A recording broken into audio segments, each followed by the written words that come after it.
Conhece, eu sou Natália Vasconcelos, sou vice-presidente da Comissão de Alienação Parental do IBDFAN aqui do RN. Marília Varela, que está aqui com a gente, é a presidente desta comissão. Temos também com a gente Rafaela Câmara, que é a presidente da Comissão de Direitos Homoafetivos e Gênero. Temos também a comissão aqui no RN de violência doméstica, temos outras comissões sendo criadas agora, mediação, direito e arte, viu, Lu? Tá no forninho. Temos muita figurinha para trocar, já que a André estava falando aí nas figurinhas. E hoje a gente está aqui recebendo Luciana Brasileiro, muito querida do meu coração, professor Anderson Tomasi, também aqui com a gente, Ribeiro. Sejam muito bem-vindos, professor, também aqui no nosso RN. E hoje a gente está aqui para discutir um pouquinho sobre famílias simultâneas no direito brasileiro, uma análise sobre a ótica atual dos tribunais superiores. Minha família é multiespécie, de vez em quando vocês vão ouvir aqui, né, no fundo. Faz parte. E, gente, eu vou passar a palavra um pouquinho agora para André Franco, vice-presidente do IBDFAN RN, para dar as boas-vindas também para todos vocês e falar um pouquinho sobre o nosso seminário que está se aproximando. Com você, André. Perfeito. Muito obrigado, Natália. Mais uma vez, boa noite a todas e todos. Cumprimento todas e todos presentes aqui, na pessoa de Luciana Brasileiro e de Anderson de Tomasi Ribeiro. Queridos amigos, queridos IBDermanos, né, essa família que o IBDFAN permite que a gente construa, né, esses laços de afeto tão caros para nós do IBDFAN. E fico feliz também que o IBDFAN daqui, Luciana e Tomasi e demais colegas presentes, têm ganhado corpo, né? E isso se deve muito a Anderson e demais. Vocês estão me ouvindo bem? Eu estou achando que minha conexão está falhando um pouco. Deu umas falhazinhas, mas está dando para ouvir. Perfeito. Então, assim, o nosso IBDFAN tem ganhado corpo, Luciana e Anderson, muito graças ao trabalho das meninas, Marília, Natália, Rafaela, Érica Canuto e tantas outras membras e membros do IBDFAN do Rio Grande do Norte, que têm, de forma muito aguerrida, levado adiante as comissões. A gente sabe que as comissões é que move o IBDFAN, né? Ela que traz um trabalho de excelência para o IBDFAN, e eu fico muito feliz por tê-las conosco, né? Agigantando o IBDFAN como um todo, né? Porque, por mais que estamos aqui no Rio Grande do Norte, né, virtualmente, mas abraçando o colega de Pernambuco, Paraíba, querido Anderson lá do Rio Grande do Sul, e tantos outros colegas, a gente sabe que o IBDFAN torna-se mais forte com suas ideias, com seus valores, que em tempos atuais são muito caros e precisamos cada vez mais bradar, né, para que as pessoas possam nos entender e ouvir a mensagem de uma família de famílias plurais, de famílias inclusivas, de famílias de todos os modelos, se é que a gente pode até usar isso, né? Porque são tantos modelos infinitos que a gente nem pode mensurar. Mensurar seria, ou medir talvez fosse um equívoco muito grande. Então, assim, sem demais delongas, quero aqui passar a palavra para Marília, ou para Renata, ou para Natália, desculpa, eu não sei quem vai apresentar os palestrantes, ou iniciar a fala já, que foram apresentados. E aproveitar que estamos no início e convidar todas e todos para se fazerem presente na nossa 5ª edição do nosso seminário Potiguar, de Direito das Famílias e das Sucessões. Eu acho que minha conexão não está me ajudando. Desculpa, pessoal, minha conexão não está me ajudando, tá? Eu já vou, na sequência, mudar aqui para outra conexão. Perfeito. Então, quero convidar todas e todos para se inscreverem no nosso 5º seminário Potiguar, Direito das Famílias e Sucessões, que acontecerá no dia 10 de novembro, no auditório da OAB do Rio Grande do Norte. Contará com 9 palestras ao longo do dia, dentre elas da professora Luciana Brasileiro, que muito nos honra com sua presença aqui virtualmente e também no dia 10 presencialmente. Quero externar todos esse convite, as inscrições estão abertas, vocês podem seguir o perfil do IBDFAN do Rio Grande do Norte, ibdfan.rn, é isso, Marília, ibdfan.rn, e lá vocês vão ter informações acerca das inscrições que já estão abertas, tá bom? Era esse convite que eu queria fazer a todos. Tenham todos um excelente evento. Estarei aqui, tenhamos todos um excelente evento com esses queridos profissionais muito competentes, que vão certamente nos engrandecer muito na noite de hoje. Um grande abraço, viu, pessoal? Desculpe a fala extensa. Obrigada, André. Marília, com você, por favor, apresente os nossos queridos palestrantes de hoje. Vou apresentar aqui o mini currículo dos dois. pessoas assim extraordinárias.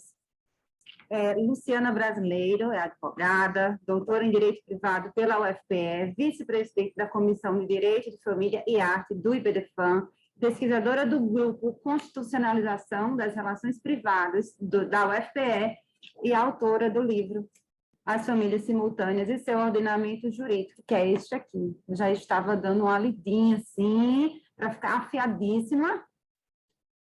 E passo para agora o professor Anderson, que conheci através do professor Conrado Paulino, e aí depois eu fui mostrar para o meu marido, que é do Previdenciário, por isso que temos essa interlocução familiar já do Previdenciário e de família, né? Então, o professor Anderson de Tomás Ribeiro, advogado, presidente da Comissão de Direito Previdenciário do IBDFAM, diretor da Comissão de Atuação Judicial do Instituto Brasileiro de Direito Previdenciário, IBDP, fundador e professor do G4, Atualização Previdenciária, consultor jurídico da Comissão de Seguridade Social da OAB do Rio Grande do Sul, parecerista, colunista e articulista. E aí eu passo a palavra para a professora Luciana Brasileiro começar a falar com a gente um pouco. Aliás, Nath, ela que é sua amiga, você convida. Eu vou ostentar. Lu, eu chamo de Lu. Comece, por favor, Lu. Você tem 20 minutinhos para fazer a sua exposição, tá bom? Em seguida, a gente já passa também para os próximos 20 minutos, professor Anderson. Maravilha, maravilha. Obrigada, Nath. Gente, boa noite. Agora, cumprimentando mais formalmente, que a gente estava no maior kikiki aqui nesse começo, mas queria agradecer demais o convite de vocês para estar aqui nesse evento, dizer que eu estou super animada para a gente se encontrar presencialmente em novembro e trocar muitos abraços e conversar também bastante sobre esses temas que nos envolvem aqui no IBDFAM. Agradecer a Marília e a Nath pelo convite, agradecer a André pela acolhida de sempre no IBDFAM do Rio Grande do Norte, deixar já para você, André, a incumbência de mandar um beijo para o meu querido Suetônio, cumprimentar aqui também de maneira especial Alfredo, meu conterrâneo daqui de Recife. Eu vejo algumas pessoas por aqui, mas também mandar um beijo para o meu amigo Gabi e, obviamente, cumprimentar o meu queridíssimo amigo de painel, Anderson, dizer que é sempre uma alegria dividir painel com ele. Eu dizia aqui no começo que eu estou vendo mais ele do que o pessoal da minha família, o que para mim é uma alegria, não que não seja uma alegria ver o pessoal da minha família, mas conversar com esse amigo querido, já de longa data, com quem eu divido minhas angústias, sobretudo relacionadas sobre esse tema. A gente acompanhou juntos os julgamentos dos temas 526 e 529 de repercussão geral e acompanhou juntos mesmo, porque a gente ia mandando mensagem. Saiu mais um voto, ai meu Deus, foi péssimo, e daí a gente, daí cresceu realmente uma amizade muito cheia de afeto, e que sempre traz assim, debates e muitos frutos. Nath me pediu para vir aqui para conversar com vocês sobre o tema das famílias simultâneas, que é um tema que é muito caro para mim, realmente. Esse tema foi a minha pesquisa de doutoramento foi sobre esse tema, mas não é um tema que eu pesquisei só para a pesquisa do doutorado, já é um tema que eu pesquiso há muito tempo, porque acompanhei demandas relacionadas a isso aqui no Tribunal de Justiça de Pernambuco, onde eu advogo, e esse sempre foi um tema que mexeu muito comigo, porque sempre me fez refletir muito sobre o posicionamento do judiciário sobre determinados assuntos, porque todas as vezes que a gente fala sobre famílias, todas as vezes que a gente fala sobre o IBDFAM, todas as vezes que a gente fala sobre os avanços promovidos pela Constituição Federal de 88, a gente sempre fala de maneira muito propositiva, muito positiva. A gente sempre fala de avanços. Nath falou aqui da família multiespécie, a gente sabe que o IBDFAM contribuiu largamente para temas antes que eram tabus, como, por exemplo, o tema do divórcio, como o tema das famílias homoafetivas, como os temas relacionados a estrangêneros. Então, a própria multiparentalidade, o IBDFAM ele é responsável por muitos projetos, né? O reconhecimento do STF, da importância da socioafetividade como um elemento realmente cultural do nosso país, mas que terminou virando também um elemento jurídico. E eu acho que realmente esse é um grande legado que o IBDFAN deixa para a gente ao longo de toda a sua história.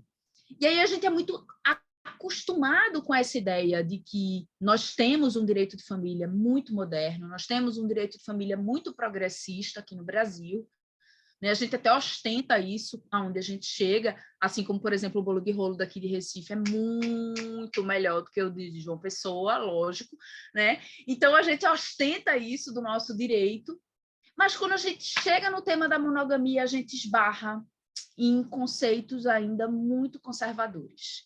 Quando a gente vai falar sobre concubinato, que é uma expressão que insiste em permanecer, né, que persiste no nosso ordenamento jurídico, e aí aqui eu estou falando especificamente do Código Civil mesmo, propriamente dito, a gente esbarra nesse fator cultural que parece que a gente não consegue superar de jeito nenhum. E aí, Nath disse, Lu, a gente queria falar sobre essa decisão mais recente do STJ, que é o RESP 1.916.031, de Minas Gerais. Eu tenho aqui o acórdão, eu posso mandar para vocês, posso disponibilizar para vocês se vocês quiserem. E é uma decisão, assim, realmente surpreendente em todos. Eu diria assim, que é uma chuva de preconceitos, né? Porque é uma decisão que diz que a união estável que se estabelece paralelamente ao casamento, ainda que anterior ao casamento, não gera efeitos jurídicos familiares. E a ginástica que a Nancy fez para construir o voto dela a respeito do tema é uma ginástica retórica cansativa até. O que mais me surpreende, isso eu estava conversando sobre isso até com Silvinha Marzagão, que é de São Paulo, e eu dizendo a ela, eu falo, Silvinha, o que me deixa mais triste é que isso vem da Nancy, ela tem uma insistência em negar esse tema, assim, e a Nancy, ela é uma das maiores julgadoras do nosso STJ, sobretudo, assim, de maneira global, mas em matéria de direito de família, a gente pode dizer que a Nancy realmente ela desconstruiu muita coisa. Por exemplo, o julgamento anterior do abandono afetivo, foi ela que desconstruiu para reconstruir uma nova tese muito melhor. A questão da guarda compartilhada, né? Ela deu aquela decisão de que a guarda compartilhada ela é a prioridade na lei, tanto que a lei foi modificada. Então, assim, a Nancy ela traz esse protagonismo em relação a determinados temas, mas ela insiste em negar a existência das uniões simultâneas. E acho até, eu arriscaria dizer, eu não sei se vocês concordam comigo, que ela realmente é uma das grandes articuladoras, de fato, desse pensamento mais conservador do STJ em relação a esse assunto. Quando eu digo que ela fez um esforço retórico muito grande, é porque ela fez uma matemática, né? A gente está tratando de uma união estável que se estabeleceu em 1986 entre um homem e uma mulher, né? Depois, 3 anos depois, este homem casou com uma outra mulher, né? E aí, depois desse casamento com esta mulher, ele conviveu com ambas até 2014. Em 2014, houve a ruptura dessa união estável e ele permaneceu na relação do casamento. E em 2016, ela ingressou com a ação propondo, né, pedindo a partilha dos bens adquiridos de 86 até 2014. E aí a Nancy vem com um argumento assim, de que entre 86 e 89, quando se deu o casamento, a gente vai reconhecer uma união estável e que de 89 até 2014 a gente não pode falar de união estável porque essa união estável ela passa por uma transformação, ela se transmuda, né, no que ela chama de concubinato. E aí ela traz uma aula completamente desatualizada, assustadora, sobre o que ela enxerga do concubinato. Então, ela traz conceitos como concubinato puro e concubinato impuro. Esse conceito é ultrapassado desde 1988, e ela insiste em usar a expressão concubinato puro. Ela se refere à união de 86 a 89 em concubinato puro. E aí ela diz o seguinte, como esta relação começou e terminou, né, antes da lei de 96, nós estaríamos falando de uma sociedade de fato, porque de 86 a 89, nós estaríamos falando de uma sociedade de fato, e de 89 para frente, nós estaríamos falando de uma relação concubinária impura, né? E aí ela traz todo um conceito, se havia boa-fé, se havia má-fé, se ela ficou sabendo ou se não ficou sabendo que ele era casado, né? Que, na verdade, existe um depoimento no processo de que ela sabia, porque eles eram vizinhos de porta, então ele morava, as duas mulheres elas eram vizinhos de porta. Quando, na verdade, o que me parece, e às vezes eu fico assustada quando eu vejo esses debates, gente, é que o que a gente precisa discutir é muito maior do que isso, né? O que é que fez com que a Nancy chegasse à conclusão, né, de que aquela relação se descaracteriza a partir do momento em que um casamento se constitui. E ela deixa de ser família a partir do momento em que um casamento se constitui. Porque, para mim, o que acontece muito claramente é que ela coloca o casamento num patamar diferente da união estável. Em 2022, porque o julgado é de 2022, né, quando desde 88 a gente não fala mais nisso. Né? Por isso que eu digo que ela faz um esforço retórico, porque a sensação que eu tenho é que ela vai lá para 86 para tentar resgatar algo que possa amparar esse argumento dela. Né? É basicamente isso. E aí, eu tenho certeza que o Anderson vai falar sobre isso para a gente, né? Esse tema sempre foi um tema muito dialogado com o direito previdenciário, porque, na verdade, a gente chegou aonde chegou em matéria de famílias simultâneas para sustentar, inclusive, a existência de duas famílias, graças ao direito previdenciário. Eu não vou me arvorar a falar sobre isso, porque quero muito, inclusive, aprender com meu amigo, porque ele domina realmente esse assunto, mas é importante a gente saber que tudo que a gente conseguiu construir em matéria de famílias simultâneas vem do que o direito previdenciário lá atrás já fazia, né, que era a divisão da pensão por morte. Neste caso, por acaso, o que interessava mais não era a pensão por morte, porque as partes estão vivas. Então, nesse caso, a gente tem uma situação que é uma situação de partilha de bens, decorrente de uma dissolução dessa união estável, não por causa do falecimento. Então, nesse caso especificamente, não há uma demanda previdenciária de pensão por morte. Mas, na grande maioria dos outros casos que chegam ao STJ, normalmente o que chega é justamente a partilha dessa pensão. Né? E aí, nesse caso em específico, ela diz o seguinte, ela sustenta a tese da súmula 380 para a união estável entre 86 e 89, então deveria haver a prova do esforço comum na aquisição patrimonial, e de 89 em diante, tudo aquilo que foi adquirido com o esforço dela, da companheira, para não gerar enriquecimento sem causa, ela tem que provar que adquiriu. O que é que o STJ fez aqui? O STJ afastou nessa decisão, né, o principal, a maior riqueza do direito de família em matéria de partilha de bens, que é a presunção do esforço comum. Né? O STJ afasta essa presunção de esforço comum e faz com que as partes tenham que provar que houve a participação efetiva de ambos na aquisição daquele determinado bem. Por que eu digo que é uma grande riqueza? Eu digo que é uma grande riqueza a tese do esforço comum, porque ela decorre de um princípio familiar, que é o princípio da solidariedade, né?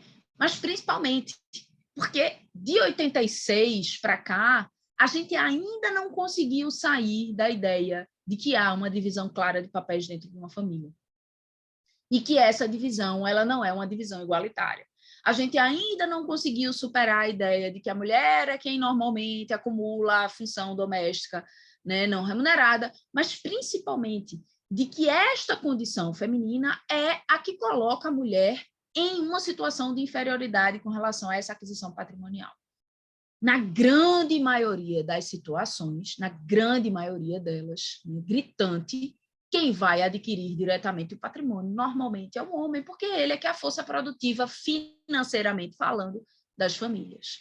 culturalmente falando, em termos de Brasil. Isso me preocupa, porque é o que eu venho dizendo já bastante, não quero me adiantar em relação a isso, porque essa vai ser a minha fala já fazendo a propaganda no dia 10 aí em Natal, mas me preocupa bastante o fato de que a gente ainda não conseguiu alcançar essa igualdade, né?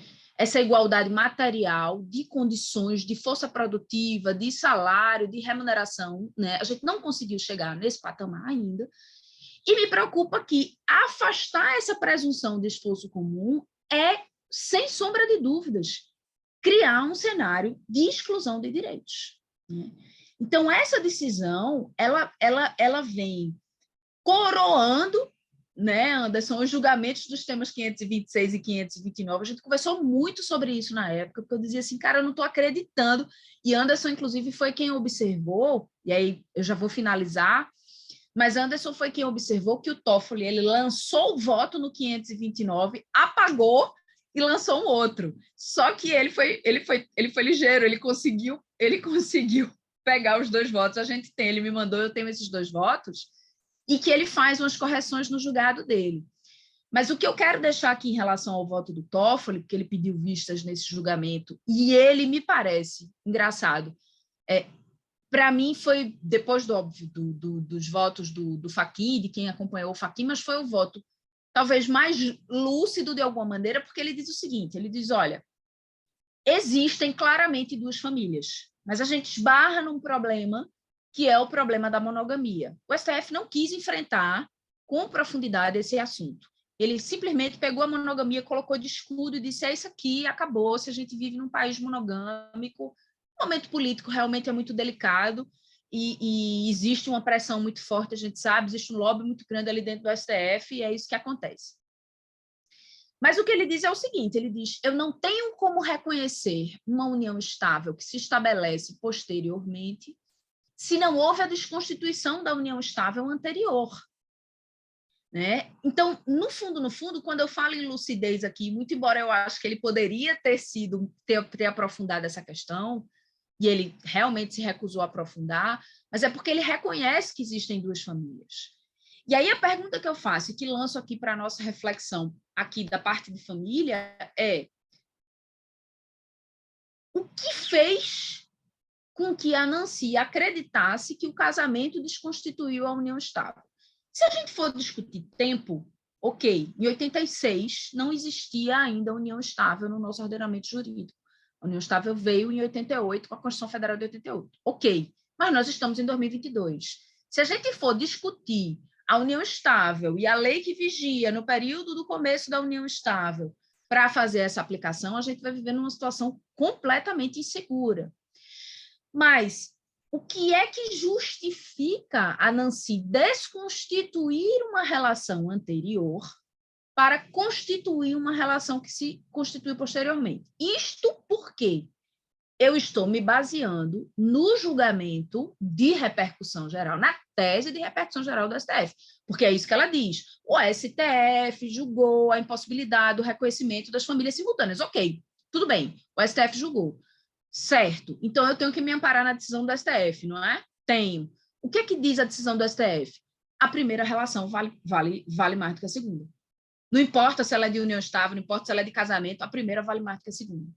E o que ela fez foi o contrário, ela fez a lógica inversa. Ela fica até meio revoltada, porque ela diz assim, é estranho, é uma situação singular, porque normalmente o que acontece é o contrário e tal, mas qual é a justificativa para você aplicar uma medida diferente, um peso diferente entre união estável e casamento, que não seja um conservadorismo, que não seja realmente uma lente muito conservadora, né? Eu vou deixar essa dúvida aqui para a gente debater já, porque agora eu vou anotar tudo, porque vou aprender com o meu amigo Anderson. Obrigada, gente. Obrigada, Lu, muito obrigada. Gente, antes de eu passar a palavra para o professor Anderson, as perguntas ao final, quem tiver pode ir se inscrevendo aqui no chat, ou se não quiser abrir a câmera e o microfone, coloca a pergunta aqui também, que eu vou organizar aqui a ordem das falas, tá bom? Professor Anderson, a palavra é toda sua. Obrigado, uma boa noite a todos e a todas. É muito bom atravessar o país, né? Eu aqui na Serra Gaúcha, nesse exato momento 11 graus, hoje de manhã nós amanhecemos com 7, né? Vocês aí com 30, coisa boa, esse Brasilzão é lindo demais, né? Nós estamos no mesmo país, alguns milhares de quilômetros de distância, então eu queria agradecer de coração o convite, São Paulo 19, ó, queria agradecer de coração o convite, eu sempre aprendo muito com vocês, e desde 2018, quando eu participei de uma palestra do IBDP em Curitiba, a professora Melissa Foma, pela primeira vez, eu ouvi o termo namoro qualificado. E eu disse, caraca, esse negócio aí tem a ver com o direito previdenciário. E ela começou a falar sobre umas coisas que eu digo, cara, isso é grego, velho. Como é que eu nunca estudei isso na minha vida? E desde então, pessoal, eu ouso dizer que eu tenho mais livro de direito de família hoje do que de previdenciário, com toda certeza. Porque eu descobri no direito de família a resposta de muitas coisas que o direito previdenciário até então não dava.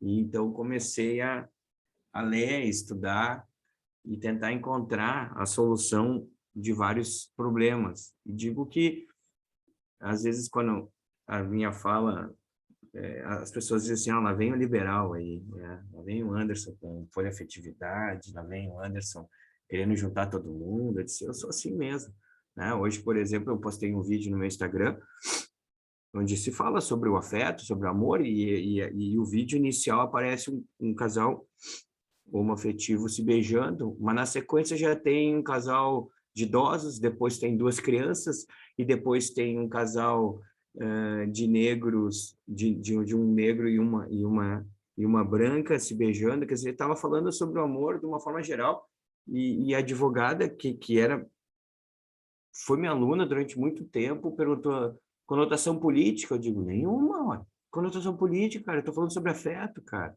Desde quando isso tem conotação política? Isso é universal, cara. O próprio STF hoje fala em vários julgamentos sobre o direito à felicidade. Vários julgamentos do STF falam sobre o direito à felicidade. E é justamente o que o vídeo colocava. Como as coisas estão hoje, não se pode falar nada, é tudo político. Daqui a pouco alguém aqui vai dizer que eu vou votar no Lula porque eu estou defendendo o amor. Que isso, cara? Estou defendendo o amor porque o amor é o amor e ponto. Né? Não se há discussão em relação a isso, sobre afeto.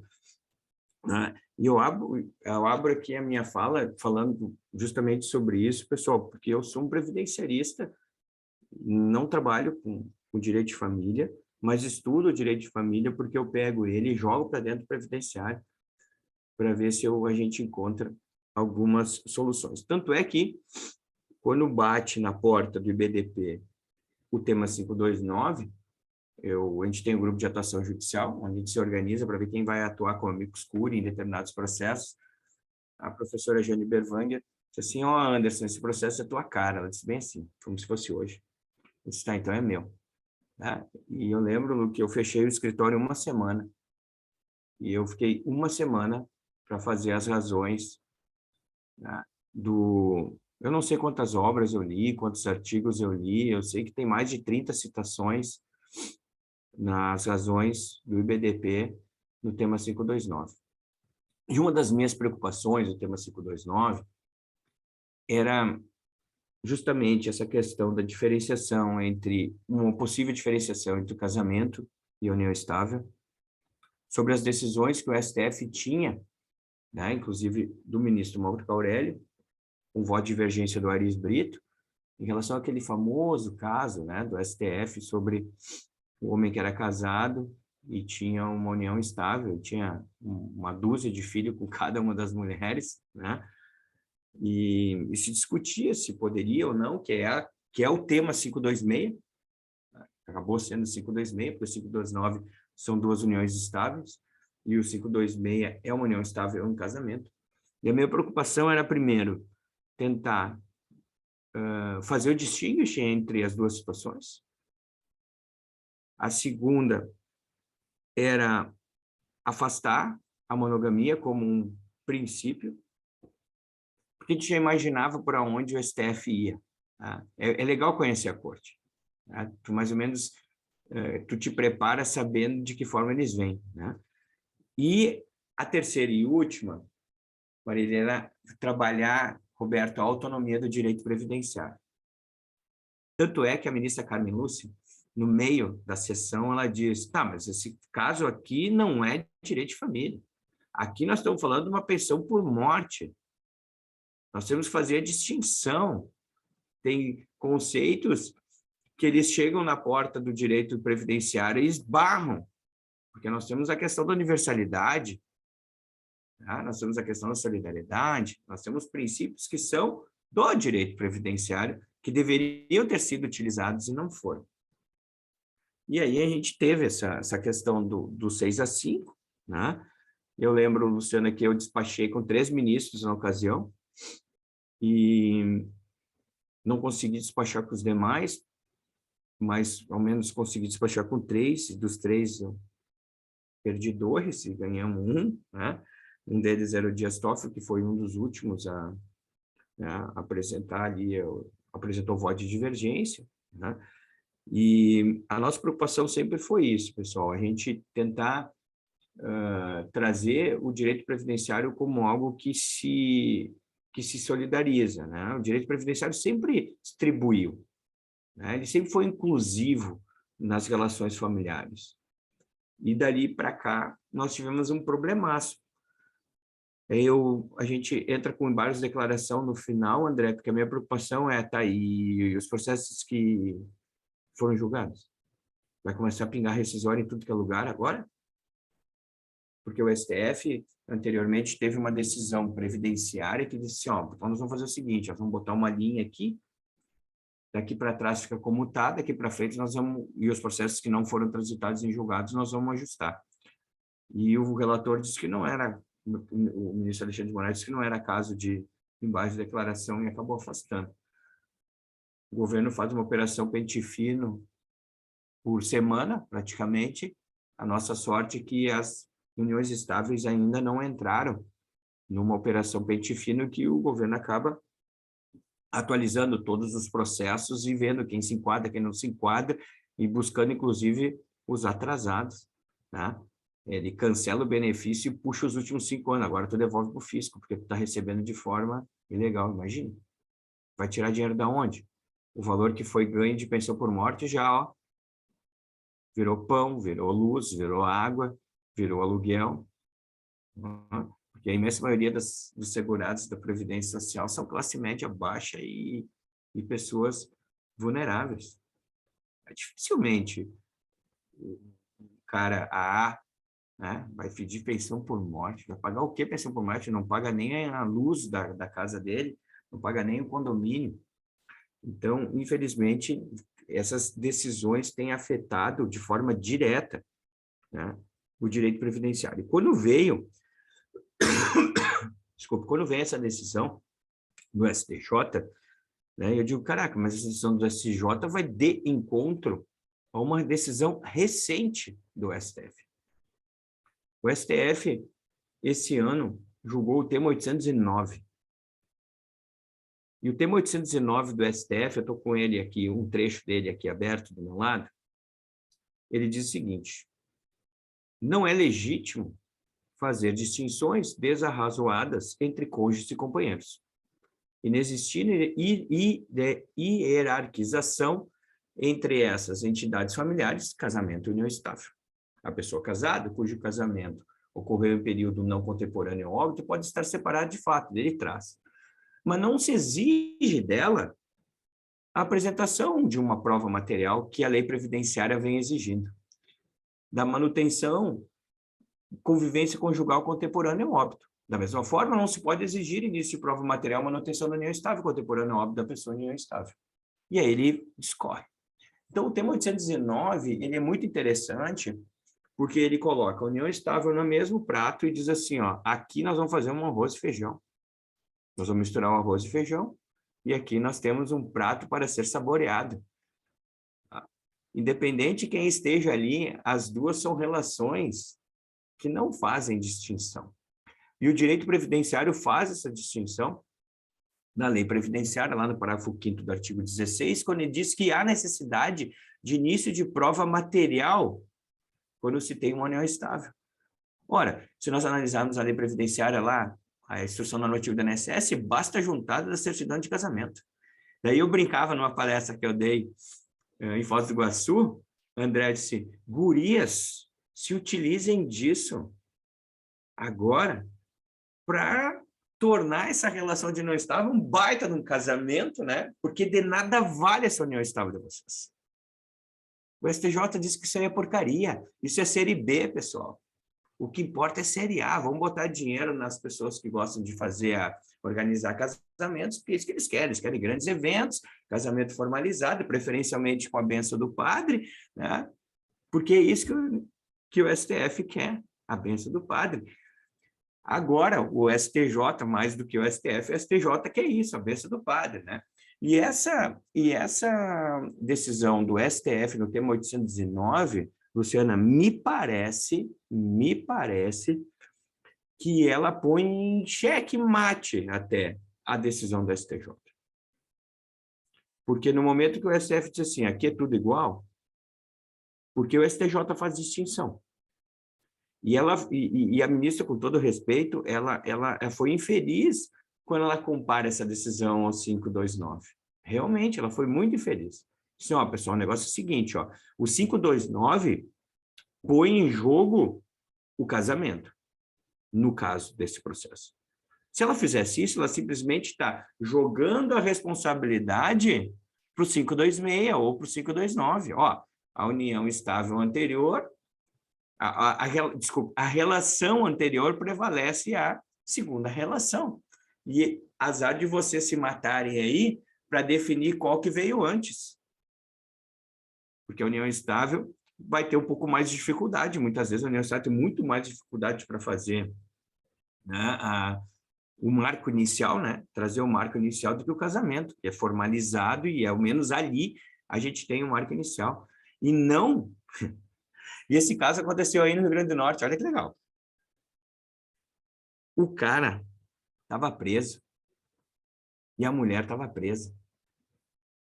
Eles começaram uma união estável na prisão. Não sei em que momento eles se encontravam. Mas eles viveram durante algum tempo, ambos presos. Tá? Tem uma advogada aí no Rio Grande do Norte, não sei se vocês conhecem, a Rafaela Cosme, é previdenciarista. A Rafaela que me passou esse caso. Se eu estou com um caso assim, não sei o que fazer. Por quê? Porque a lei previdenciária diz que para tu ter direito a uma pensão por morte, para que a pessoa receba por um prazo proporcional à idade dela, ou seja, hoje a pensão por morte passa a ser vitalícia tão somente a partir dos 45 anos de idade do companheiro ou do cônjuge sobrevivente, tem que ter mais de 2 anos de união estável ao casamento. Acontece que o cara morreu com 1 ano e 11 meses porque eles celebraram o casamento no presídio. E aí o que teve que fazer aqui? Prova da união estável anterior ao casamento para fechar os dois, para eles terem direito, ela ter direito a receber a pensão por mais tempo. Tá? Olha que interessante a dificuldade, porque barbada seria, né? Muito fácil. Aqui tem um casamento, teve uma celebração, teve um ato formalizado, a partir dali dispara o reloginho. Tá? E o período anterior? O período anterior vai ter que ser provado. É sempre a união estável, ela é muito mais difícil da gente construir a prova do que no casamento. Mas totalmente equivocado essa decisão do STJ, principalmente porque não tem absolutamente nada a ver com o STJ, com a decisão, desculpe, do STF, do 526 e do 529, e para mim ela vai de encontro ao tema 809. Talvez a saída seja, eu não sei se esse processo sobe para o Supremo ou não, né? Não sei se foi trabalhado isso, não sei se esse processo não transitou, ou ainda tem prazo ou não, mas seria bem interessante que se batesse no STJ um novo processo aí, que ele voltasse de outra forma para o Supremo, para a gente desconstituir esse novo entendimento do STJ baseado nessa não diferenciação entre casamento e união estável.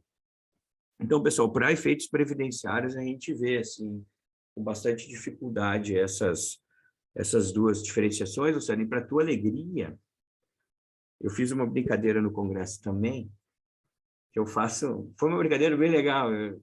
Eu pego 3 lindas mulheres, né? Pego a Angelina Jolie, põe uma foto dela, né?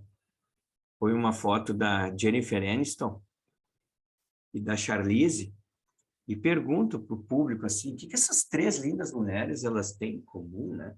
E a galera começou a brincar, começaram a chutar, são atrizes, são quarentonas e cinquentonas, e são... Eu disse, não, gurias, pessoal, essas 3 mulheres têm em comum o Brad Pitt, né? E faço uma brincadeira, porque nós tivemos uma decisão no TRF da 4ª Região, pós tema 529, do Gerson. E aí eu brinco que o Gerson Pitt, muito mais famoso do que o Brad Pitt, que teve 3 relações de união estável. 3. As 3 simultâneas, onde as 3 ele consegue comprovar com o endereço e as 3 tinham conhecimento delas. E foi concedida a pensão por morte, Luciana, após 529, porque a desembargadora consegue fazer o distinguish aqui numa relação.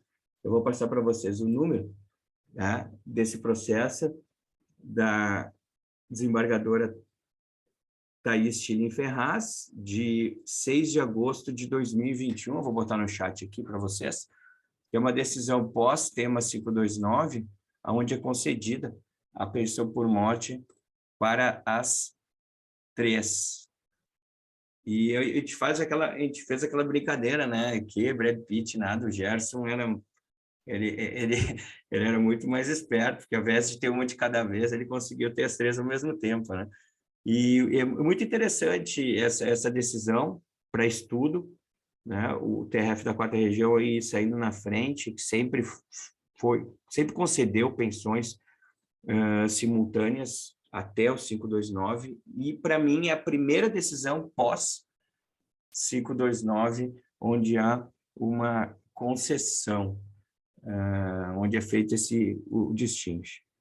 Então, pessoal, a minha colaboração é trazer assim para vocês um pouquinho do 529, mostrar que existe uma decisão do STF que pode colocar em jogo aí essa última decisão do STJ. E fico aberto aí para a gente bater um papo e trocar experiências no que eu puder ajudar vocês. Obrigado.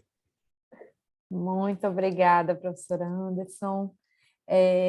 Achei legal que Lu sempre cita Francisca Azevedo, né, nas falas dela, quando está falando sobre famílias, e é um autor que eu particularmente adoro. E foi engraçado que Anderson falou, né, que ali tinha um prato para ser saboreado e tal, e na mesma hora eu lembrei de Francisco Azevedo, quando diz que família é prato difícil de preparar, né, Lu? E eu deixo aqui aberto o espaço para perguntas, para contribuições, se alguém quiser fazer alguma fala. Marília, já vi que abriu o microfone aí, fica à vontade.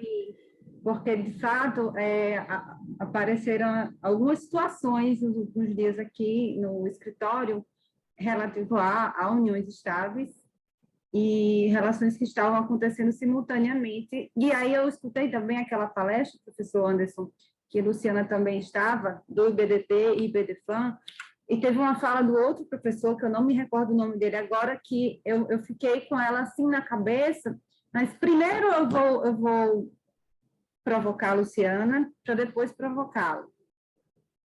Tá bom? Luciana, hoje, lendo o teu livro, eu estava vendo a parte que você falava sobre como poderia ser um retrocesso. Você escreveu antes dessa decisão, né? E você estava meio que pensando como poderia ser um retrocesso. E como é uma interpretação excludente você falar de boa-fé e famílias simultâneas, como se existisse essa boa-fé ou não fosse importante. E me parece que no tema 529, essa boa-fé foi relevante e também foi relevante para esse resto. Então, eu gostaria de escutá-la, porque eu li, mas pode ser que tenham colegas que não tenham lido, né? Se você acha que isso representa um retrocesso para as uniões estáveis no Brasil, né? Se a gente deve repensar tudo que a gente já conseguiu em relação à união estável e de que forma isso é excludente, né? Na formação da família brasileira, que a gente sabe que não é só de casamento que se forma família. A gente sabe que é de outras formas, a gente sabe que o nosso processo histórico e social faz com que família se forme de muitas formas, não é apenas proclama esse papel. Mas você é muito melhor para falar disso. Então, por favor, queria me ouvir. Obrigada, Marília, pela pergunta. De fato, essa questão da boa-fé sempre foi uma questão que me incomodou muito, porque, como eu disse, a gente está vivendo um momento muito delicado, politicamente falando. E esse momento é um momento que vem concretizando muitos retrocessos. Não me causa espanto ver que os tribunais vêm se posicionando de forma cada vez mais conservadora, porque isso me parece que está nessa agenda do momento. E falar de boa-fé, quando eu chamo a atenção para essa questão da boa-fé, sempre foi para mim um problema, porque a gente, infelizmente, enfim, nós somos pessoas, nós somos pautados pela cultura, né? Acordar e dormir é cultural. O que a gente come, o que a gente pensa, tudo isso faz parte da nossa cultura. E me parece que pensar em boa-fé e estabelecer regras de boa-fé e de má-fé para as uniões estáveis simultâneas seria nos jogar de novo na vala do concubinato puro e do concubinato impuro. Porque, muito embora eu tenha entendido o voto divergente do professor Fachin, e foi ele quem sustentou a tese da boa-fé objetiva, né, para sustentar a possibilidade do reconhecimento da simultaneidade familiar, né? Eu até hoje ainda digo que a gente teve uma grande falta de sorte nesse julgamento, que foi a saída do Celso de Mello, porque a gente podia ter mudado esse placar.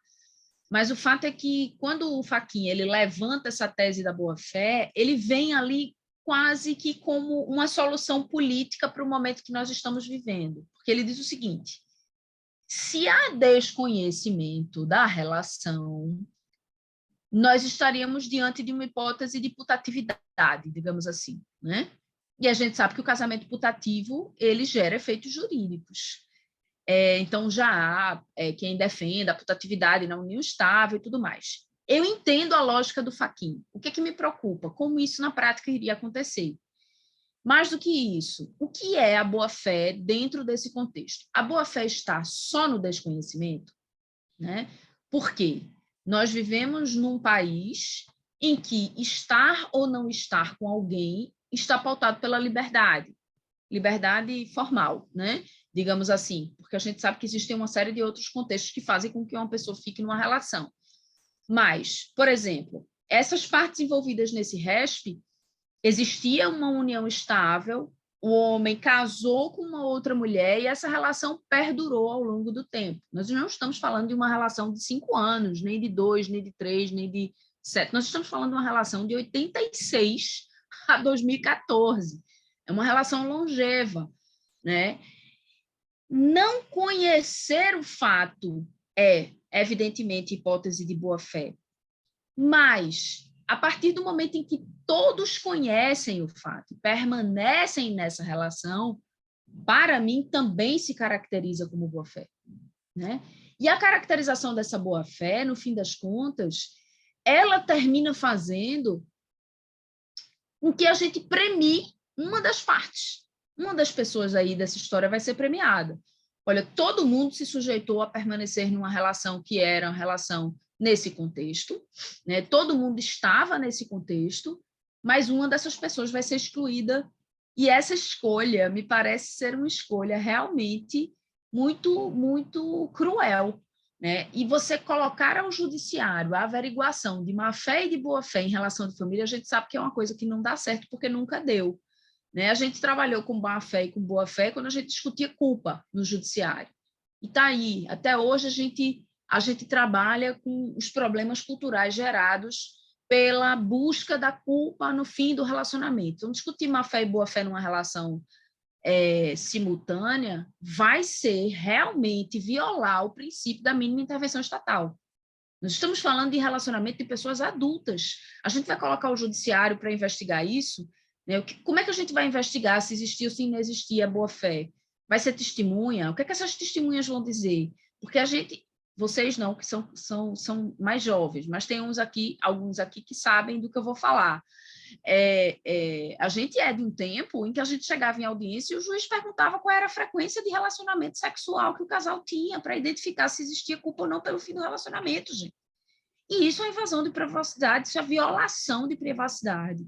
E a gente superou isso quando a Constituição Federal trouxe o princípio da mínima intervenção estatal.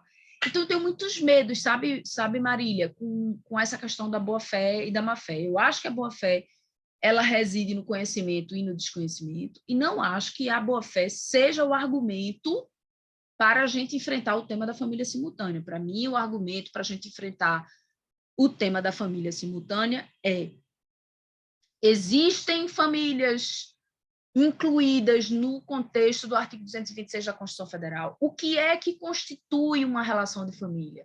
O que é que desconstitui uma relação de família? Porque se a gente partir da premissa de que o STF nos ensinou há 11 anos atrás, o STF disse a gente o seguinte: família é toda aquela relação constituída por afetividade, ostensibilidade e durabilidade, relação de conjugalidade. É isso, foi isso que o STF nos disse. O artigo 226 é inclusivo. O princípio da dignidade da pessoa humana proíbe, veda tratamento discriminatório entre as pessoas. O Estado não deve intervir nas demandas que não envolvam vulnerabilidades. E aí o STF vem e desconstrói tudo isso, né, no julgamento dos temas 529 e 526. E aí tenta colocar a goela abaixo essa história da boa-fé. Então, eu realmente penso que eu fico muito, muito preocupada com isso. Assim, eu tenho muitos medos. Ô Marília, posso embalar nesse negócio da má-fé aqui? Fique à vontade. Porque um dos trechos do nosso pronunciamento lá no STF, Lu, foi para dizer, quando nós abrimos da boa-fé, eu dizia que independia de boa ou má-fé, mas sim que a questão previdenciária era assim: houve má-fé na constituição da relação para fins de pensão? Sim ou não? Sim. Ok, então não tem direito à pensão. Agora, não teve má-fé na Constituição para fins de pensão por morte, pouco importa se havia ou não conhecimento das partes envolvidas. E mais, se houvesse conhecimento de ambas, que é mais boa-fé do que isso. Quer dizer, as partes simplesmente elas disseram: ok, para mim tá bom assim, que tu tens uma relação homoafetiva e nós temos aqui uma relação hétero, que nem foi no caso do tema 529, pouco importa. Essa é uma combinação nossa. O Estado pode intervir numa combinação nossa? Óbvio que não. E aí, por vezes, eu digo que nós aqui, nós não, vocês estão acostumados a ouvir isso. O previdenciarista não está acostumado a ouvir isso. Quando eu digo nas palestras esses temas, a galera fica com os olhos arregalados, eu digo: galera, não é talvez o que vocês querem para a vida de vocês, mas sim respeitem um direito alheio. Eles escolheram viver dessa forma. Anderson, mas eu sou contra. Ok, guarda para ti. E quando alguém bater na porta do teu escritório, receba, né, essa pessoa e vá atrás do direito dela. E aí eu finalizo: se não quiser, manda para mim que eu faço eu. Não tem problema. Né? Então, nós no direito previdenciário, Luciana, isso aqui, esta fala nossa aqui, não é comum. E ainda enfrenta barreiras. O Roberto está aqui, o Augusto está aqui, que é previdenciarista também. A galera sabe. A Marcela me parece que também trabalha com previdenciário. Isso aqui ainda é tabu. Por isso que esses eventos aqui são legais. No evento de direito previdenciário do IBDP, teve uma civilista que palestrou trabalhando sobre família. A gente precisa enfrentar ainda várias barreiras. Anderson, a fala que me chamou a atenção do previdenciarista, que você colocou aqui no chat o nome dele, foi que a gente tem que fazer essa distinção do previdenciário para a família, porque no previdenciário, no caso, é o Estado quem está pagando. E aí, aquilo me causou, assim, uma reflexão. Mas como eu não sou da área, eu fiquei para mim, na minha ignorância. Mas aqui, nesse momento que a gente está mais entre família, eu queria passar essa angústia do que eu ouvi para você. Ela é um choque, Marília, mas e o Fábio desde sempre tratou o custeio com muita responsabilidade, né? E ele é um dos poucos caras assim que defenderam. A gente teve uma grande discussão em 2015, 14 sobre a desaposentação, e muitos advogados deixaram de ficar ricos lá e partes com uma vida muito mais plena, né? Quando o STF fecha a porta da aposentação. E o Fábio sempre foi contrário à desaposentação, e ele calcava o entendimento dele com base no custeio. O que ele disse para vocês entenderem, pessoal? Todo o benefício previdenciário ele é planejado de acordo com os dependentes que a lei traz. Então, no caso da pensão por morte, a quantidade de dependentes ela é restrita, né? Ela não pode se passar para qualquer pessoa, né? Ela é restrita, é pai, esposa, companheiro, companheira, filhos até 21 anos ou maiores, se inválidos ou deficientes, pais e irmãos. E acabou. É isso. Não tem mais ninguém. Inclusive, a lei previdenciária, em algum momento, é tão cruel, que ela deixou as crianças e adolescentes sob guarda fora, e nós tivemos que buscar esse direito no Supremo, com a DI 4878, que eu tive o imenso prazer de representar a IBDP nesse processo, mas a emenda constitucional 103 da reforma da Previdência manteve o texto original, ou seja, criança e adolescente sob guarda não tem direito à pensão. Assim como os socioafetivos, os filhos, nós não tem direito. Quem tem direito à pensão? Filhos, os adotivos ou não, né? Enteados, crianças e adolescentes tuteladas, e ponto, acabou. Todos os outros não são filhos. Eu lembro a minha fala lá no Supremo, no 4878, eu termino, Luciana, com a seguinte frase: filho é filho e ponto final, cara. Acabou, não se discute a origem dessas crianças. E o Fábio, quando ele fala isso, Marília, ele fala com muita responsabilidade, no modo de ver, de que quando o atuário pensa a previdência, ele faz todo o pensamento dele com base naqueles dependentes que a lei trata. Então, abrir isso mexe no sistema. Então, pode fazer, lembra que ele disse? Pode, só que daí nós vamos ter que onerar o sistema, porque em algum momento vai faltar dinheiro para alguma coisa. Então, foi nesse sentido que ele fez a defesa.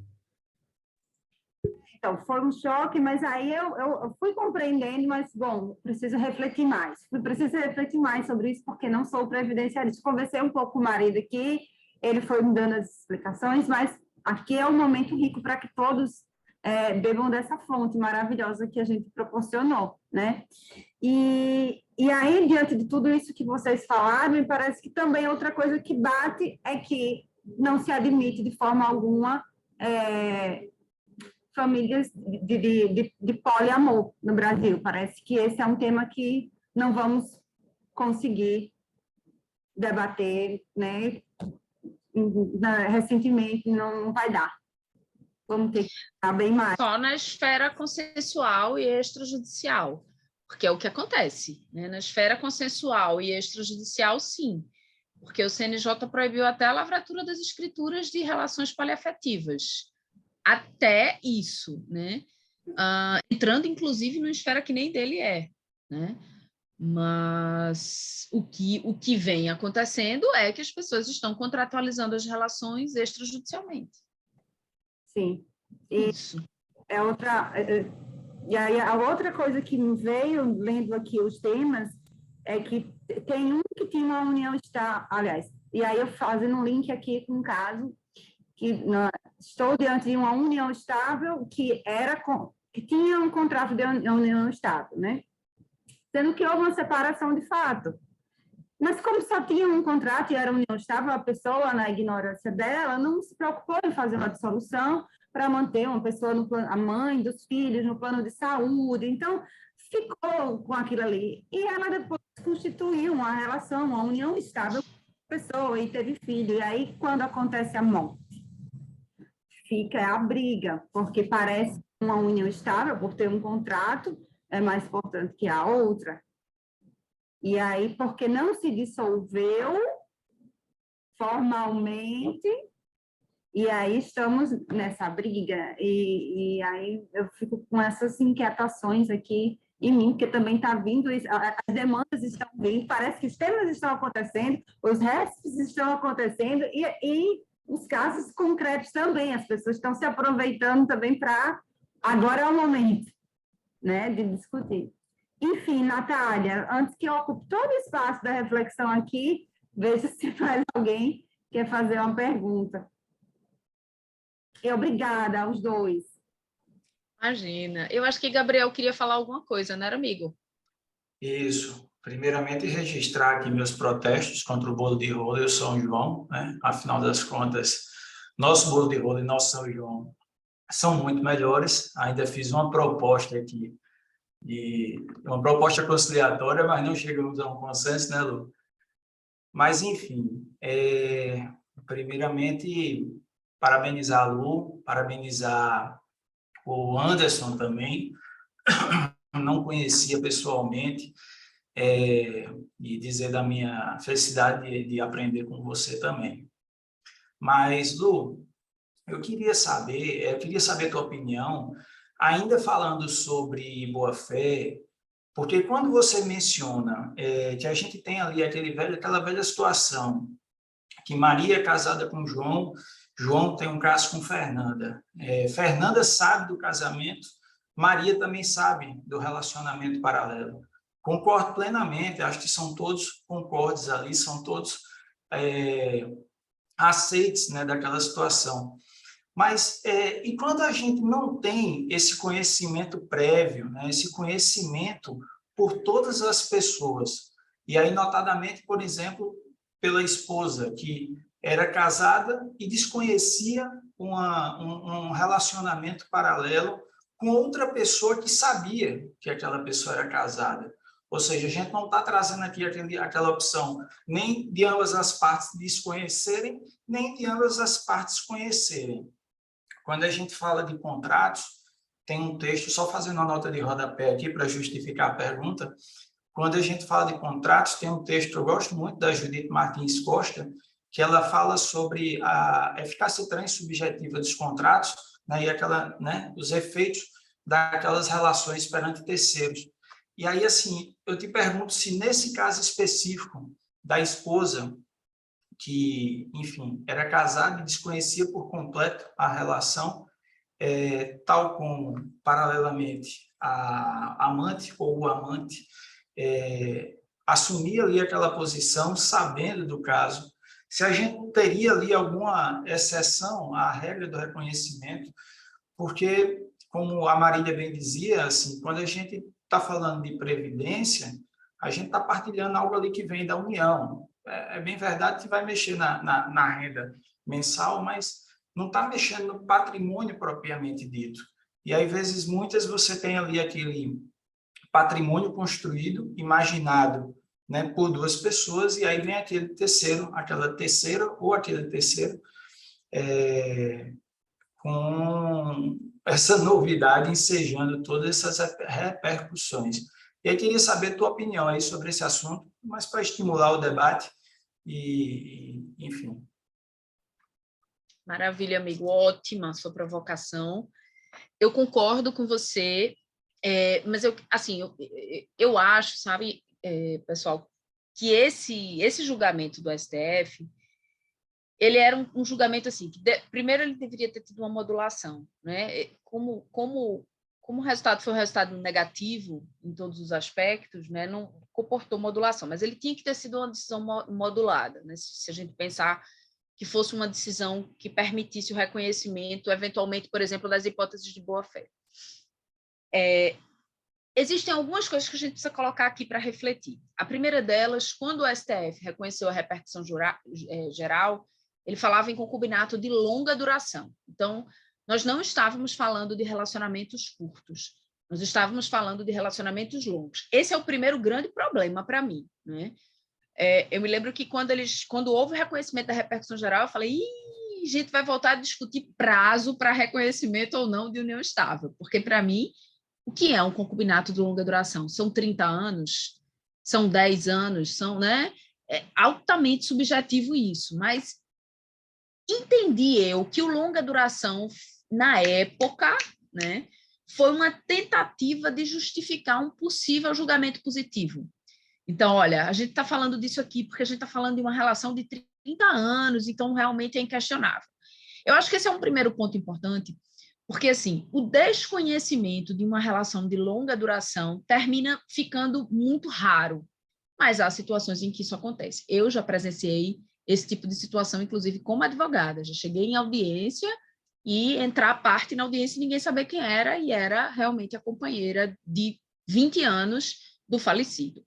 Esse é um primeiro ponto. O segundo ponto é, quando a gente parte para a relação privada, a gente está falando de guarda de filhos, eventualmente. Isso daí foi superado, a Constituição Federal de 88 diz que os filhos eram iguais, a herança, eventualmente, em relação aos filhos não há o que mexer, né? Alimentos entre ex-cônjuges e ex-companheiros, essa é uma questão que realmente não envolveria, não impactaria patrimonialmente entre essas duas companheiras, e a partilha de bens, né?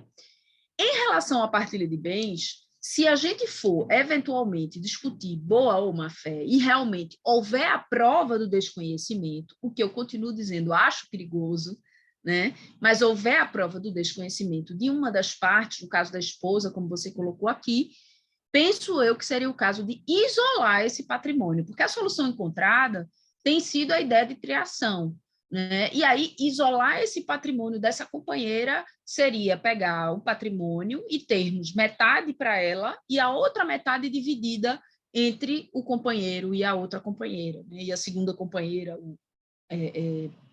essa companheira posterior.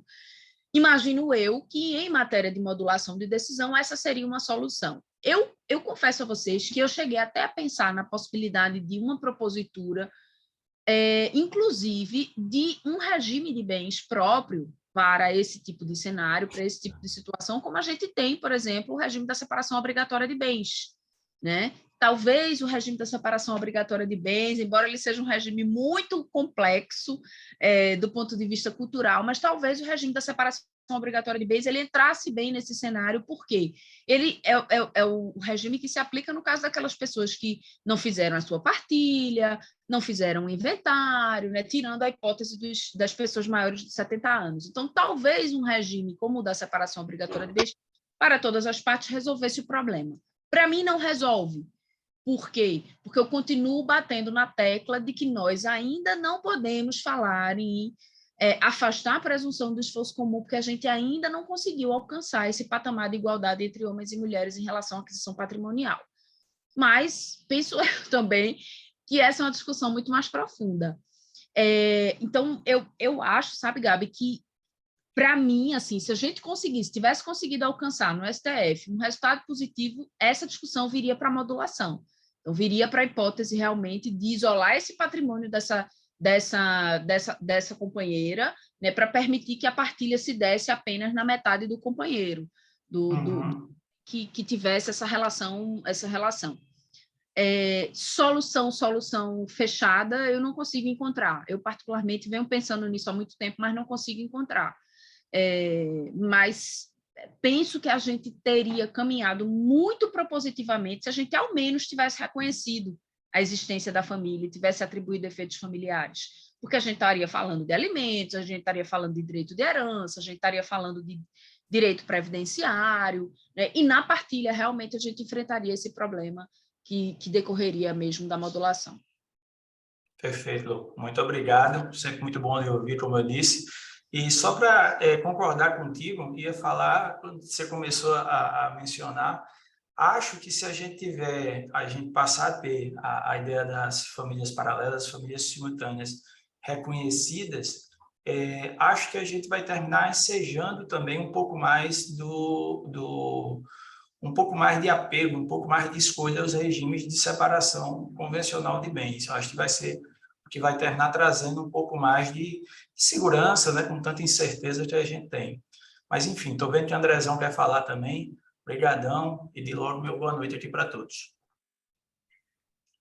Perfeito. Eu queria, primeiramente, parabenizar Luciana e Anderson pelas exposições, por estar nos instigando aqui, né, a esse debate tão interessante, tão necessário. Eu queria apenas fazer uma observação e render minhas homenagens aqui a um graduando aqui da Universidade Federal, e em julho ele me convidou para participar de uma banca de conclusão de curso, e ele tratava de uma forma geral, vou resumir aqui, analisando o julgamento do Supremo Tribunal Federal de 2011, que reconheceu as uniões homoafetivas, reconheceu aquela modalidade de família, depois de mais de 1.000 julgamentos colegiados, né, o Supremo foi lá e chancelou aquilo, de forma unânime, né, 9 votos ali favoráveis àquela situação, e ele fez uma análise dos fundamentos daquela decisão, né, dos fundamentos principiológicos daquela decisão, e questionava o porquê não, mesmo o Supremo, claro que com uma composição diferente, não conseguiu aplicar aquela principiologia para reconhecer as famílias simultâneas no tema 529. Eu achei fantástico a metodologia que ele utilizou, e ele fez, inclusive, alguns apêndices. Depois eu vou perguntar, o nome dele é Júlio Marques da Silva Neto, inclusive eu convidei ele para participar aqui hoje, mas acho que ele não pôde estar. Se você estiver aí, Júlio, eu não estiver lhe vendo, por favor, sinalize. E Júlio fez um trabalho assim fantástico, muito denso, muito embora fosse um trabalho de graduação, de conclusão de curso, foi um trabalho muito denso, e ele fez uns apêndices no trabalho, e ele selecionou os fundamentos por voto, né? E 9 dos votos, ou seja, todos os votos, trataram de não discriminação, bem comum e igualdade, né? E esses mesmos fundamentos que serviam para justificar tranquilamente as famílias simultâneas foram esquecidos em detrimento da monogamia, que não se justifica em absoluto, né? Você vê que aí Luciana perguntava a troco de quê, né? Um julgamento traz essa conclusão sobre o fundamento da monogamia, e parece que é uma preocupação essa questão. Enfim, eu não consigo entender. Talvez o próprio ministro Carlos Aires Brito, naquele julgamento de 2008 lá, sobre as uniões simultâneas, né, que ele disse não é dado ao direito de sentir ciúme alheio, talvez essa frase, quer dizer, talvez não, ela para mim ela é muito emblemática e se aplica muito a tudo isso que nós estamos conversando aqui. Não vejo outra justificativa a não ser essa questão. Então, eu queria render minhas homenagens a Júlio aqui, que fez um trabalho belíssimo e tem tudo a ver com o que a gente está conversando aqui. E o recorte metodológico dele foi fantástico, me surpreendeu muito. Depois vou perguntar se eu posso socializar com vocês o trabalho dele, para que vocês possam ver aí o brilhantismo com que ele levou essa pesquisa adiante. Era só essa observação, agradecer mais uma vez a todos vocês, né, que Luciana e Anderson e os presentes, e sobretudo as meninas da comissão que organizaram muito bem esse evento, que é um sucesso de público, eu estou vendo aqui. O tempo passa e o público só aumenta, viu, Luciana e Anderson? Isso deve muito, claro, absolutamente à presença de vocês e essa discussão muito instigante. Um abração em todos e todas. Alguém mais gostaria de fazer alguma contribuição, alguma pergunta? Acho que a gente tem alguns minutinhos, né, para encerrar. Eu acho que a gente poderia fazer as considerações finais e eu coloquei aí, gente, o link das inscrições do seminário, tá? Se vocês quiserem ver Luciana presencialmente. Olha aí.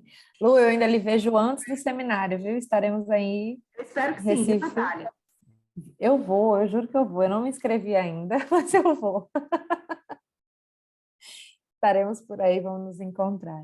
Pessoal, mais uma vez. É de Conrado, ou é outro? Exatamente, Gabriel, de Conrado. Estaremos juntas, então. Eu estarei por aqui. Eu vou. Olha aí. Em cima nesse evento. E Fernanda, já levei um puxão de orelha aqui de Fernanda Lima, por não ter marcado ela nas publicações de hoje, não ter convidado ela para vir para cá. Estou de castigo. Mas, gente, novamente agradecer a presença de todos vocês. Realmente, como o André disse, nossos encontros têm sido maravilhosos, né? Com um público muito legal, com um aproveitamento incrível. E estamos abertos a sugestões de temas, de discussão, de parcerias, né, Marília? e tem sido muito, muito bacana esse trabalho que tem sido feito realmente pelas comissões e estamos crescendo.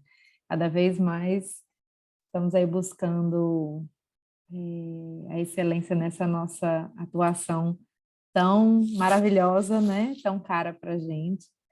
E é isso, pessoal. Muito obrigada. Boa noite. Marília, se quiser ainda falar alguma coisa, ou André. E Luciana e Anderson, por favor, façam suas considerações. Essas considerações. Agradecendo-os também imensamente pelo convite, por estarem aqui em terras virtuais potiguares.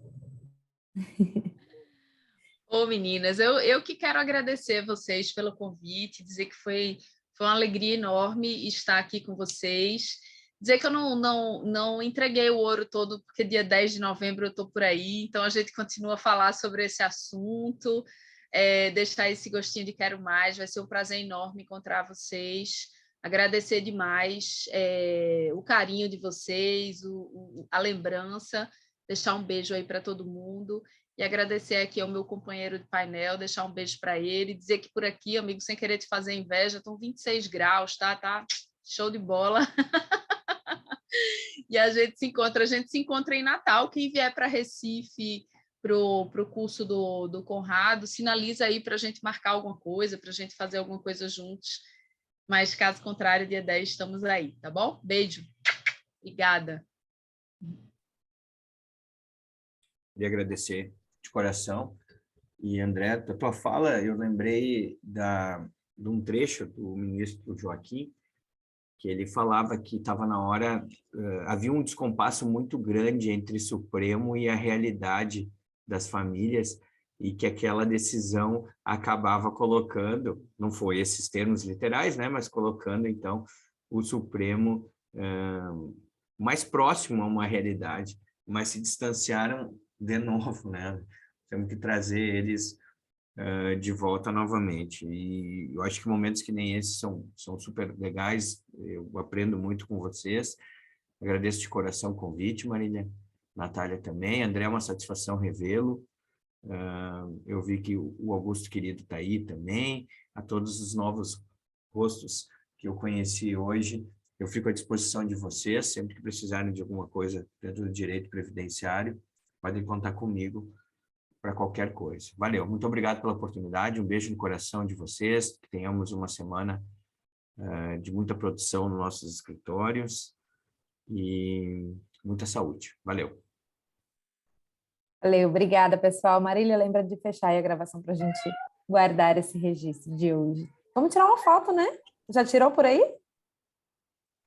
Tá fechado o seu microfone. Não direi. Deixa eu fazer o print aqui da tela, então. Antes incentiva a galera a abrir as câmeras. Quem puder abrir aí, pessoal. Eu sei que às vezes não dá. Amor, sorriso, amor. Vamos lá, hein? Cadê meu... Aqui, achei o botãozinho. 1, 2 e...